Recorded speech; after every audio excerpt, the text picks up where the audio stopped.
ప్రభునందు ప్రియమైన దేవుని బిడ్డలైన మీ అందరికీ శుభాభివందనాలు తెలియజేస్తున్నాను. ఈరోజు మన వాగ్దానం, బీదలు సేద్యపరచు క్రొత్త భూమి విస్తారముగా పండును. బీదలు సేద్యపరచు క్రొత్త భూమి విస్తారముగా పండును. సామెతలు 13:23. సామెతలు 13:23 చదువుదాం, చూడండి.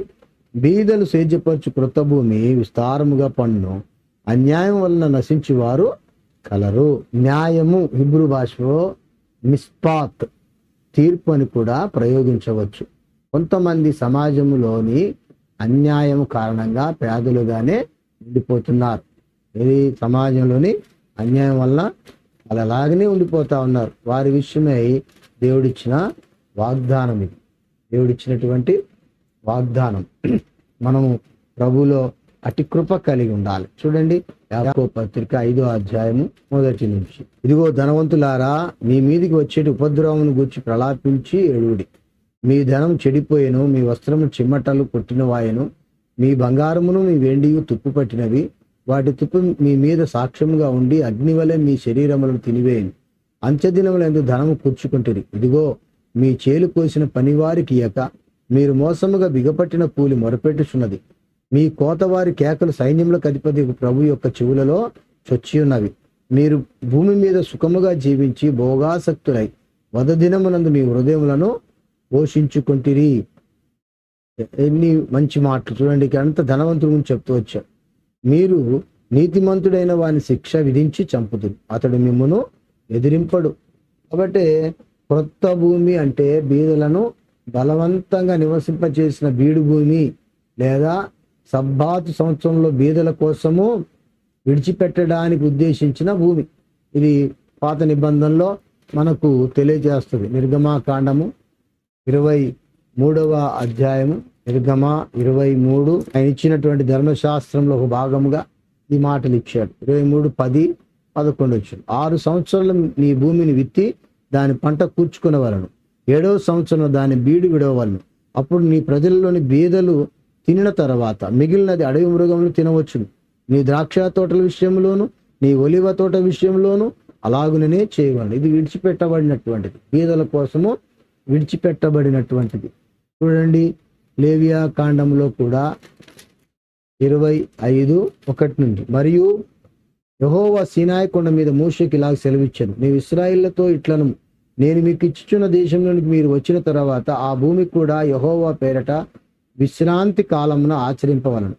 6 సంవత్సరములు నీ చేను విత్తవలను, 6 సంవత్సరములు నీ ఫలవృక్ష తోటలు బంధించి దాని ఫలములను కూర్చుకొనవచ్చును.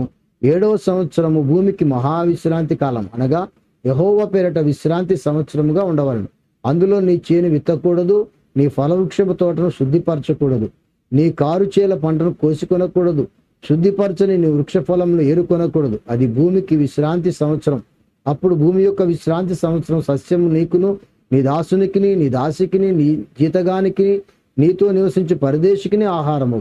మరియు నీ పశువులకును నీ దేశ జంతువులకును దాన్ని పంట అంతయు మేతగా ఉండవను. అలాగే బీదలకు విడిచిపెట్టబడినటువంటి స్థలం, వారికి ఇచ్చిన భూమిని వారికి ఇవ్వకుండా చేయడం ఆజ్ఞ ధిక్కరించడం అవుతుంది. ఇప్పుడు వాళ్ళకి ఇవ్వవలసిన భూమిని వారికి ఇవ్వాలి, లేకపోతే అది ఆజ్ఞ ధిక్కారమే అవుతుంది. ఇదే లేవియా కాండము 26:34. మీరు మీ శత్రువుల దేశం ఉండగా మీ దేశం పాడయ్యున్న దినములన్నీ అది తన విశ్రాంతి కాలను అనుభవించును.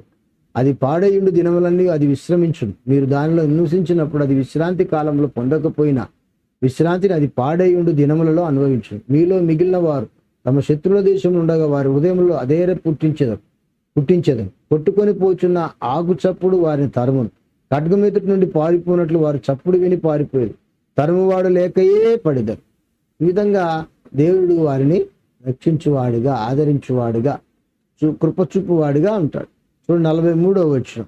వారి చేత విడవబడి వారు లేనప్పుడు పాడైపోయిన వారి దేశమును తన విశ్రాంతి దినమును అనుభవించును. వారు తన తీర్పులను తిరస్కరించి నా కట్టడలను అసహించుకుని ఆ హేతువు చేతని వారు తమ దోష శిక్ష న్యాయమని ఒప్పుకొందురు.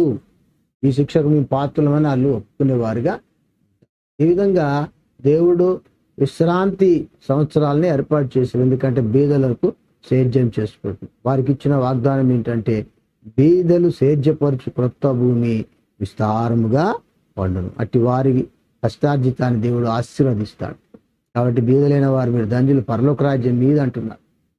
కంటి బిడ్డలది పరలోక రాజ్యం అన్నాడు, బీదలది కూడా. కాబట్టి బీదల పట్ల దేవుని కార్యాలు ఎంతో గొప్పవి. దేవుని బిడ్డలు కూడా ఆ రీతిగా బీదలతో సహవాసం కలిగిన వారై ఉండాలన్నది దీని భావన. అట్టి ధన్యకరమైన జీవితం మనకు అందరికీ అనుగ్రహించును గాక.